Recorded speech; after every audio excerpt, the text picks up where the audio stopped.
लगातार हम लोगों ने बाबा साहब अम्बेडकर के मिशन को आगे बढ़ाने का काम किया साथी, और ये नहीं किया ही नहीं, लगातार करेंगे। और इस संगठन का उद्देश्य भी है कि पूरे जब तक इस समाज को बाबा साहब अम्बेडकर के सपनों का भारत, बौद्धमय भारत नहीं बना लेंगे, तब तक लगातार काम करेगा। वो गांव में काम करेगा, वो शहरों में काम करेगा, वो गलियों में काम करेगा, हर जगह जाकर के बाबा साहब अम्बेडकर के उस मिशन को आगे बढ़ाने का काम करेगा साथियों। इसका शॉर्ट फॉर्म अगर कहें तो लिखा गया है आवाज का। शॉर्ट फॉर्म में आप समझेंगे कि आवाज का यानी अखिल भारतीय अनुसूचित जाति जनजाति कर्मचारी कल्याण एसोसिएशन। लेकिन साथियों उसी में मैं बता दूं, उसी आवाज का में आप देखेंगे कि ए से ए मिशन, ये संगठन कैसे काम करता है। या सम्मानित साथियों, नमो बुद्धाय, जय भीम। आज आप देखेंगे इस वीडियो में लखनऊ राष्ट्रीय सेमिनार जो अखिल भारतीय अनुसूचित जाति जनजाति कर्मचारी कल्याण एसोसिएशन के द्वारा संपन्न हुआ 14 जनवरी 2024 को। आज इस सेमिनार की झलकियों के साथ साथ हम सुनाने जा रहे हैं आपको क्रांतिकारी संबोधन परम आदरणीय अशोक कुमार प्रबुद्ध जी, जो कि उत्तर प्रदेश आवाज का इकाई के प्रदेश अध्यक्ष हैं। और प्रदेश अध्यक्ष के नाते आपने आवाज का क्या कार्य है, आवाज का क्या उद्देश्य है और आवाज का की कार्य प्रणाली कैसी है, और साथ ही साथ आवाज का फुल फॉर्म क्या है, अपने अनोखे ढंग से प्रस्तुत किया। आज के इस क्रांतिकारी संबोधन को आपको अंत तक जरूर वॉच कर लेना चाहिए। आवाज का के सभी कार्यक्रम आपको आवाज का ऑफिशियल यूट्यूब चैनल पर मिलते हैं, इसलिए हमारा आपसे निवेदन है कि आप हमारे इस चैनल आवाज का ऑफिशियल को जरूर सब्सक्राइब कर लें। आइए अब हम सुनते हैं उनके क्रांतिकारी संबोधन को।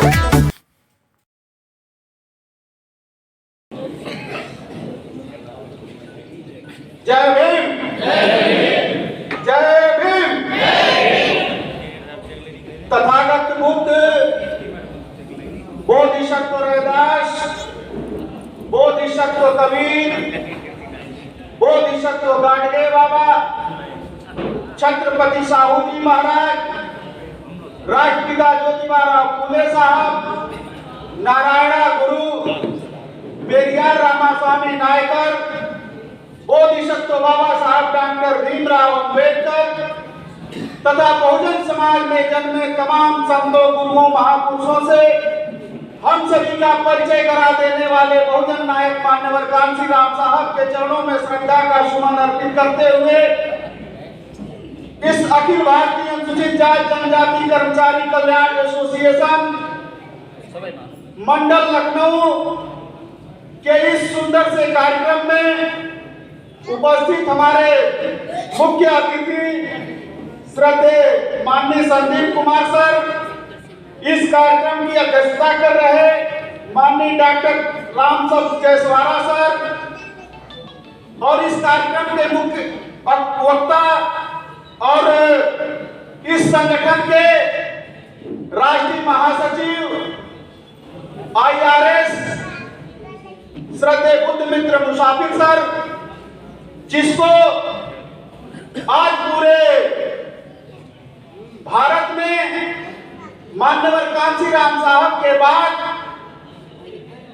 मिशन नायक के रूप में लोग जानने लगे। तथा मंच में उपस्थित आप सभी राष्ट्रीय पदाधिकारीगण, प्रांतीय पदाधिकारीगण तथा हमारे सामने बैठे हुए सभी जनपद के हमारे प्रतिनिधि साथी पदाधिकारीगण तथा उपस्थित इस जनपद लखनऊ के दूर दराज से आए हुए सभी सम्मानित बाबा साहब अम्बेडकर के अनुयायियों, आप सभी को मेरा सादर नमो बुद्धाय, जय भीम। साथियों, मुझे आवाज का के कार्यों के विषय में बताने के लिए यहाँ आमंत्रित किया गया। तो साथियों, मैं सबसे पहले आप लोगों से एक निवेदन करूंगा कि इस आवाज का एक यूट्यूब चैनल चलता है आवाज का ऑफिशियल के नाम से, और रोज उस पर डॉक्टर अंबेडकर संदेश आदरणीय सर्वजीत आर्या जी के द्वारा उस पर डिजिटली डाला जाता है रोज 5 बजे। तो मैं आप सभी से अनुरोध पहले ये करूंगा कि आप लोग अपने मोबाइल में आवाज का ऑफिशियल यूट्यूब चैनल को सब्सक्राइब कर लीजिए। सबसे पहले ये काम कर लीजिए आप लोग, ताकि रोज 5 बजे आपको डॉक्टर अंबेडकर का संदेश क्या है उनके द्वारा जो वॉल्यूम लिखी गई है 40 खंड की, उसी से उसमें भेजा जाता है। तो आप पढ़ करके जान सकते हैं, सुन करके जान सकते हैं कि बाबा साहब अंबेडकर का आंदोलन क्या था और बाबा साहब अंबेडकर का मिशन क्या था और हम लोग को करना क्या है। तो इसको पहले आप लोग सब्सक्राइब कर लीजिए। और साथियों, अब मैं अपनी बातचीत को प्रारंभ करूं तो मैं वहां से शुरू करना चाहूंगा कि बाबा साहब अंबेडकर ने आगरा के मैदान में पढ़े लिखों पर बहुत दुख प्रकट किया था। उन्होंने कहा था कि पढ़े लिखे लोगों ने धोखा दिया। तो उसी बाबा साहब अंबेडकर के शब्दों में कुछ पंक्तियां मैं आप लोगों के बीच में पढ़ना चाहता हूं कि तुमने चाहा नहीं वरना हालात बदल सकते थे। तुमने चाहा नहीं वरना हालात बदल सकते थे। मेरे आंसू तेरे आंखों से निकल सकते थे। तुम तो ठहरे झील के पानी की तरह,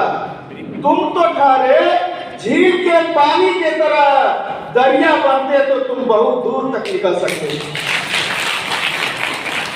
तो साथियों, कहने का ये मतलब है कि जो बाबा साहब अंबेडकर ने हम लोग को पढ़ने का अधिकार दिया, नौकरी का अधिकार दिया, और जब हम लोग नौकरी करें उसके बाद हम लोगों ने मिशन आंदोलन को छोड़ दिया। इसी पे बाबा साहब अंबेडकर ने दुख प्रकट किया। तो साथियों, लेकिन घबराने की बात नहीं है। इन्हीं कर्मचारियों में से ही जब बाबा साहब अंबेडकर की इस पीड़ा को, इस दर्द को समझ में आया, तो हमारे पढ़े लिखे ही लोगों ने, हम सभी लोगों ने सोचा कि अगर बाबा साहब अंबेडकर कर्मचारियों से ही, अधिकारियों से ही चाहते थे कि ये समाज को आगे मार्गदर्शन करें, तो हम लोगों ने 2012 में इस अखिल भारतीय अनुसूचित जाति जनजाति कर्मचारी कल्याण एसोसिएशन का गठन किया गया। और ये गठन साथियों इसलिए नहीं किया गया कि ये केवल कर्मचारियों के हित की बात करेगा। देखने में तो सामान्य तरीके से आपको समझ में आएगा कि ये अखिल भारतीय यानी पूरे भारतवर्ष के जो कर्मचारी हैं उनके कल्याण के लिए ये बना हुआ है संगठन। सामान्य रूप से अगर आप समझेंगे तो आपको यही मिलेगा। लेकिन साथियों, मैं बता दूं, इसका जो हिडन कार्यक्रम है, हिडन जो एजेंडा है, वो ये है कि हम लोग बाबा साहब अंबेडकर अपने बहुजन महापुरुषों के आंदोलन को आगे बढ़ाने के लिए यही कर्मचारी मिलकर के हम लोग बाबा साहब अंबेडकर के मिशन को आगे बढ़ाएंगे। तो साथियों, हम लोगों ने केवल गठन करके शांत नहीं रहे, ना ही अन्य संगठनों की तरह हम लोगों ने साल भर के बाद, 2 साल के बाद कभी एक छोटी मोटी बैठक कर ली। हम लोगों ने बाबा साहब अंबेडकर की पीड़ा को समझते हुए, उनके आंदोलन को समझते हुए, बाबा साहब अंबेडकर के मिशन को पूरे भारतवर्ष में घूमकर और पूरे उत्तर प्रदेश में दिन रात एक करके आदरणीय बुद्ध मित्र मुसाफिर सर के माध्यम से हम लोगों ने इस उत्तर प्रदेश के 75 जनपदों में इस बाबा साहब अंबेडकर के मिशन को फैलाने के लिए हम लोगों ने काम किया। और साथियों, इस बात का गर्व होता है कि जैसे हम लोग 75 जनपद का गठन किए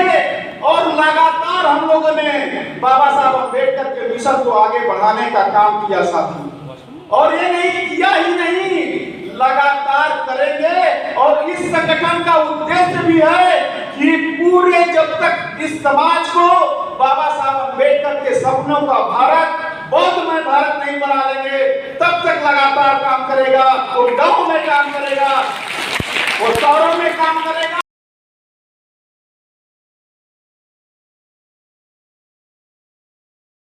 वो गलियों में काम करेगा। हर जगह जाकर के बाबा साहब अम्बेडकर के उस मिशन को आगे बढ़ाने का काम करेगा साथियों। इसका शॉर्ट फॉर्म अगर कहें तो लिखा गया है आवाज का। शॉर्ट फॉर्म में आप समझेंगे कि आवाज का यानी अखिल भारतीय अनुसूचित जाति जनजाति कर्मचारी कल्याण एसोसिएशन। लेकिन साथियों उसी में मैं बता दूं, उसी आवाज का में आप देखेंगे कि ए से ए मिशन, ये संगठन कैसे काम करता है। यानी ए से ऑल बहुजन महापुरुष, ऑल बहुजन महापुरुष, यानी बी से बुद्धा, बी से बुद्धा, फिर ए से अंबेडकर, फिर जे से ज्योतिबा राव फूले, फिर के से कांसी राम, और फिर ऐसे अशोक के आंदोलन, यानी सभी बहुजन महापुरुषों के आंदोलन को समेटते हुए इस देश के बहुजन हम लोग काम करने का काम करेंगे साथियों। और इसी उद्देश्य से आप लोगों ने जैसे मिलकर के अब तक काम किया है साथियों, जैसे कि कोरोना काल एक आया था, उसमें सारे लोग सो गए थे, सारे लोग शिथिल हो गए थे, दो ही लोगों ने काम किया, दो लोगों ने काम किया। एक वो चाहते थे कि इस देश में वो मंदिर बने, दो विचारधाराओं ने काम किया। उन्होंने चाहा कि हम मंदिर बनाएंगे, यानी हमारे समाज के लोगों को वो मूर्ख बनाने के लिए उस मंदिर को बनाएंगे कि हमारे लोगों को वहीं पे ले जाना है, अंधविश्वासी बनाना है, पाखंडी बनाना है। लेकिन हम लोगों ने भी ठाना था साथियों कि उसी कोरोना काल में इस आवाजका ने एक बात सोची कि बाबा साहब अम्बेडकर का एक सपना था कि इस देश में अपने समाज की एक भव्य इमारत होनी चाहिए, अपने समाज की एक भव्य इमारत होनी चाहिए, जहां पे हमारे समाज के लोग अपने दुख को, अपने दर्द को, अपनी पीड़ा को और उनकी हमारी उन्नति कैसे हो सके, इस बात को लेकर के जो बाबा साहब अम्बेडकर ने सपना देखा था, उस सपने को पूरा करने के लिए साथियों जब इसी अखिल भारतीय अनुसूचित जाति जनजाति कर्मचारी के लोगों ने बैठ करके ये तय किया कि उन्होंने वो मंदिर बना करके पंडा पुजारी पाखंडी बनाना चाहते हैं हमारे लोगों को, तो हम लोग भी संकल्प लेते हैं कि अपने लोगों को बाबा साहब अम्बेडकर के सपने को पूरा करने के लिए हम लोगों ने भी तथागत बुद्ध की प्रथम उपदेश स्थली और बाबा साहब अम्बेडकर की अंतिम भाषण स्थली सारनाथ वाराणसी में बाबा साहब अम्बेडकर के सपने की इमारत बना करके अपने लोगों को समझाने के लिए, अपने लोगों की समस्याओं को दूर करने के लिए, अपने लोगों की उन्नति के लिए हम लोग भी ऐसी जगह बनाएंगे जहां पर न सिर्फ आज का हमारा आंदोलन बल्कि आने वाली पीढ़ी के लिए भी हम एक ऐसा स्थान देकर के जाएंगे जिसमें हमारे लोग बैठ करके अपनी उन्नति की बात कर सके। साथियों उसके लिए हम लोगों ने सिर्फ सोचा नहीं, उसके लिए हम लोगों ने सिर्फ सोचा नहीं बल्कि हम लोगों ने काम किया। और काम क्या किया साथियों, उसी सारनाथ वाराणसी में हम लोगों ने इन्हीं कर्मचारियों ने, जिस पर बाबा साहब अम्बेडकर की अपेक्षा थी कि यही कर्मचारी समाज को आगे ले जाएगा, इन्हीं कर्मचारियों ने मिलकर के बाबा साहब अम्बेडकर के उस सपने को पूरा करने के लिए उसी सारनाथ वाराणसी में 14,000 स्क्वायर फीट जमीन लेकर के 2,14,00,000 रुपए में लेकर के हम लोगों ने एक काम किया कि यहीं पे बुद्धा बोधिसत्व अम्बेडकर इंटरनेशनल सेंटर बनाया जाएगा जहां पर समाज का मार्गदर्शन किया जाएगा। हमारी जो दुख दर्द होगी, जो पीड़ा होगी, उसको दूर करने का हम लोग काम करेंगे साथियों। ये आवाज़ का मूल थीम है कि हम लोग उस पर काम करेंगे। और मैं बताऊं साथियों कि उसमें लखनऊ भी पीछे नहीं रहा। लखनऊ के साथियों ने भी कई लाख रुपया दे करके उस जमीन को खरीदने का काम किया साथियों। अब हमारा कर्तव्य है, हमारे इन्हीं कर्मचारियों के भरोसे मैं ये भी कहना चाहता हूँ कि अब जिम्मेदारी है उसको बनाने की। और अभी हम लोगों को करीब 20 लाख रुपए लगेंगे उसके नक्शा को पास कराने के लिए। हमारा अभी पहला प्रयास ये होने जा रहा है कि किसी न किसी तरह से हम लोग फिर मिल करके, जैसे ही हम लोग जमीन खरीदे, नक्शा पास करा करके हम लोग उस पर जल्द से जल्द निर्माण कार्य करने का प्रारंभ करेंगे साथियों। ये हम लोगों ने संकल्प लिया है। और मैं चाहूंगा कि अगर आपने भी अब तक सहयोग नहीं किया है तो अपनी जिम्मेदारियों को समझिए, अपने पेबैक सोसाइटी को समझिए कि आप लोग भी उसमें 1000, 500 लाख रुपया जो आपको समझ में आए दे करके कम से कम ये अपनी भागीदारी सुनिश्चित करिए कि हम लोग इसमें भागीदार रहे हैं कि आने वाली पीढ़ी को हम लोग अच्छा समय देने जा रहे हैं। उसमें आप अपनी स्थिति को बनाइए ताकि आपका पोता जिस दिन जाकर के वहां पे देखेगा, उस इमारत को जब देखेगा तो कहेगा कि हमारे दादाजी ने इस इमारत को बनाया है, हमारे दादाजी ने इस इमारत को बनाया है। तो अपनी भागीदारी सुनिश्चित करिए और इस महान कार्य में, इस बाबा साहब अम्बेडकर के सपने को पूरा करने में अपनी भूमिका को अदा करिए मेरे साथियों। इसी के लिए मैंने कुछ लाइनें लिखी है कि अम्बेडकर जैसा बनना है तो अम्बेडकर जैसा करना होगा, अम्बेडकर जैसा बनना है तो अम्बेडकर जैसा करना होगा, और बुद्ध सा आदर पाना है तो घर को छोड़ निकलना होगा, बुद्ध सा आदर पाना है तो घर को छोड़ निकलना होगा। और रैदास कबीर सा बनना है, रैदास कबीर सा बनना है तो सत्य राह दिखलाना होगा, और सावित्री फूले बनना है तो शिक्षा का अलग जगाना होगा। सावित्री फूले बनना है तो शिक्षा का अलग जगाना होगा, और साहू नारायणा पेरियार हो बनना, साहू नारायणा पेरियार हो बनना तो साहस उतना करना होगा, और शासक तुमको बनना है तो कांसी राम सा चलना होगा, कांसी राम सा चलना होगा। साथियों, हमें केवल अपने जो महापुरुष हैं केवल उनके बारे में सोचने और पढ़ने की ही नहीं बल्कि उसको इम्प्लीमेंट करने की जरूरत है साथियों।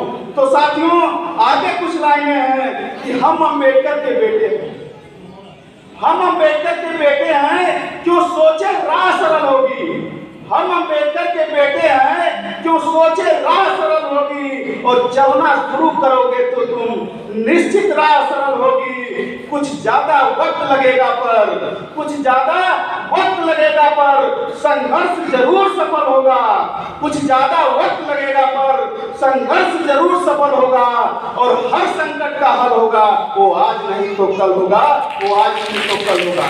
तो साथियों, हम लोग को क्या करना है कि हम लोगों को इन्हीं महापुरुषों की मिशन को, आंदोलन को, सपने को केवल पढ़ना नहीं है, केवल उनको समझना ही नहीं है, बल्कि उसको मिलकर के पूरे भारत देश में फैलाना है। और अपने जो बाबा साहब अम्बेडकर का सपना बोधमय भारत का था, उसको हम लोग कंप्लीट करने में सफल होंगे साथियों। लेकिन साथियों, बड़े दुख की बात है कि हम लोग कहते हैं ना कि भारत के लोगों ने बाबा साहब अम्बेडकर का सम्मान नहीं किया।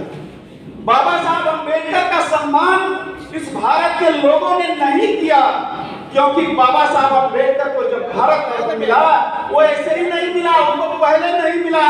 वो बहुजन आंदोलन के बाद जब मान्यवर कांशीराम साहब का आंदोलन चला, तब जाकर के बाबा साहब अम्बेडकर को इस देश में भारत रत्न की उपाधि। लेकिन दूसरे देश वालों ने बाबा साहब अम्बेडकर को सूर्य का दर्जा देते हैं, इतने सम्मान से अपने जगह मूर्तियां लगाते हैं। लेकिन हमको 40 साल बीत गए, उसके बाद जाकर के हम लोगों को, हमारे देश के लोगों ने अम्बेडकर को भारत रत्न दिया। उतना ही नहीं साथियों, भारत के प्रथम कानून मंत्री रहे बाबा साहब अम्बेडकर, जिन्होंने इस देश का संविधान लिखा, जिन्होंने इस देश का संविधान लिखा, जिसके संविधान के बदौलत इस देश के प्रत्येक नागरिकों की जीवनचर्या चलती है, उस बाबा साहब अम्बेडकर की प्रतिमा सुप्रीम कोर्ट में 75 साल तक गए लगाने। इस देश के लोगों ने हमारे बाबा साहब अम्बेडकर को सम्मान नहीं दिया। ये हमारे लोगों की पीड़ा कहती है, ये हम लोग पीड़ा, हमारी पीड़ा बोलती है कि हम उन लोगों ने सम्मान नहीं दिया। लेकिन साथियों, हम लोगों ने बाबा साहब अम्बेडकर को कितना सम्मान दिया, इस बात को सोचना पड़ेगा। हम लोगों ने कितना सम्मान दिया बाबा साहब अम्बेडकर को, हमको भी सोचना पड़ेगा कि बाबा साहब अम्बेडकर कहते हैं कि तुम अपने समाज को सम्मान दिलाने के लिए बौद्ध धर्म को स्वीकार कर लो। और प्रतीकात्मक रूप से उन्होंने 1956 में हम लोग को बौद्ध धर्म की दीक्षा लेकर के ये बता दिए कि आपको करना क्या है। लेकिन साथियों, हमारे समाज के लोगों ने क्या किया? क्या बाबा साहब अम्बेडकर को सम्मान दिया? क्या हमारे समाज के लोगों ने बौद्ध बना? क्या हमारे समाज के लोगों ने अपनी शादी विवाह बौद्ध रीति से की? अपने बच्चों का नामकरण बौद्ध रीति से किया? नहीं किया साथियों। हम लोगों ने बाबा साहब अम्बेडकर के साथ खुद धोखा करने का काम किया है। तो साथियों, इस संदर्भ में भी मैंने कुछ पंक्तियां लिखी हैं, उसको आपको मैं बता करके अपनी वाणी को खत्म करूंगा, अपनी वाणी को विराम दूंगा कि हिंदू बन के रहते हो। बाबा साहब अम्बेडकर की तरफ से कहते हैं कि हिंदू बन के रहते हो, और अम्बेडकरवादी कहते हो। हिंदू बन के रहते हो, अम्बेडकरवादी करते हो, और जय भीम करते हो, और कांवड़ लेके चलते हो। जय भीम करते हो और कांवड़ लेके चलते हो, और बाबा के दुश्मन घर में रखते हो। जो बाबा साहब जिसको मना किए थे उसको अपने घर में बैठा दिए, तो बाबा के दुश्मन घर में रखते, शाम को आरती करते हो, और बाण कलावा हाथ में अपने मंदिर मंदिर घूमते हो, और तिलक लगाते घंटी बजाते, तिलक लगाते घंटी बजाते, घूम घूम कीर्तन करते हो, और हिंदू बन के रहते हो, अम्बेडकरवादी कहते हो। फिर आगे है माताओं बहनों को संबोधित करते हुए कि तीज त्योहार तुम खूब मनाते, तीज त्योहार तुम खूब मनाते, मेवा मिठाई जमकर खाते, व्रत को रखते होली जलाते, व्रत को रखते होली जलाते, संग में रंग गुलाल उड़ाते, अपने बहन बेटी पुरखों का खूब अपमान कराते हो, और हिंदू बन के रहते हो, अम्बेडकरवादी कहते हो। हिंदू बन के रहते हो, अम्बेडकरवादी कहते हो, और हिंदू रीत से शादी करते, हिंदू रीत से शादी करते, ब्राह्मण से हवन कराते हो।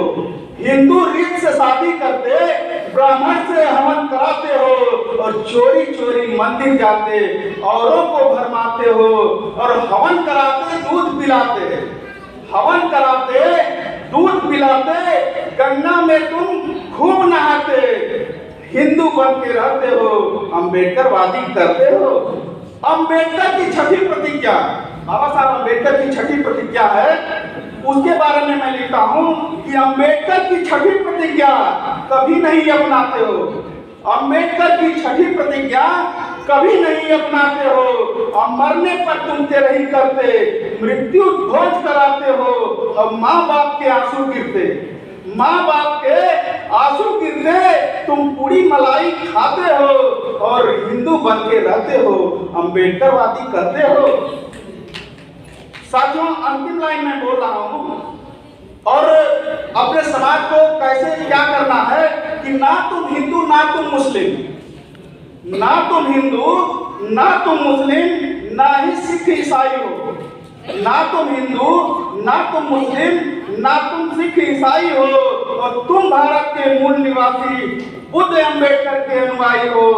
बनकर बहुत सम्मान से रहना, बनके बहुत सम्मान से रहना, क्यों कीचड़ में तुम रहते हो, और हिंदू बन के रहते हो, अम्बेडकरवादी कहते हो। तो साथियों, हमें बाबा साहब अम्बेडकर की बात को मानना चाहिए, उस गंदी व्यवस्था से निकल करके हम लोगों को अच्छी व्यवस्था में, जहां समता स्वतंत्रता न्याय बनाया, बंधुत्व का जो मार्ग तथागत बुद्ध ने दिया और बाबा साहब अम्बेडकर ने जो संविधान में हमें व्यवस्था दी, उस व्यवस्था को हमको मानते हुए हम लोग को अपनी बात को, अपने समाज को आगे बढ़ाने का काम करना चाहिए और अपने समाज को अच्छे समय में ले जा करके बैठाना पड़ेगा। अन्यथा साथियों, हमारे समाज के जो बच्चे होंगे वो कहेंगे कि अरे बाबा साहब अम्बेडकर के कैसे औलाद थे, जिनको बाबा साहब अम्बेडकर ने सभी अधिकारों से संपन्न कर दिया, सभी अधिकार दे दिए, लेकिन ये तो बाबा साहब अम्बेडकर के नालायक औलाद है ही है, ये हम लोग के नालायक बाप भी है। तो साथियों, हम लोग को नालायक बाप और मां नहीं बनना है, हम लोग को ये बनना है कि हम लोग को जो अधिकार बाबा साहब ने दिया था उसका उपयोग करते हुए आने वाली पीढ़ी के लिए एक सुरक्षित समय देकर के जाने के लिए हमारी जिम्मेदारी की हम वो करेंगे और करके रहेंगे और ये संगठन उसके लिए लगातार प्रयास करेगा। इन्हीं चंद शब्दों के साथ आप लोगों ने मेरी बात को बड़ी धैर्यता से सुना और सभी अतिथियों का पुनः मैं सम्मान करते हुए, आप लोगों का सम्मान करते हुए अपनी वाणी को यही विराम देता हूँ। आप सभी को मेरा सादर नमो बुद्धाय। जय भीम।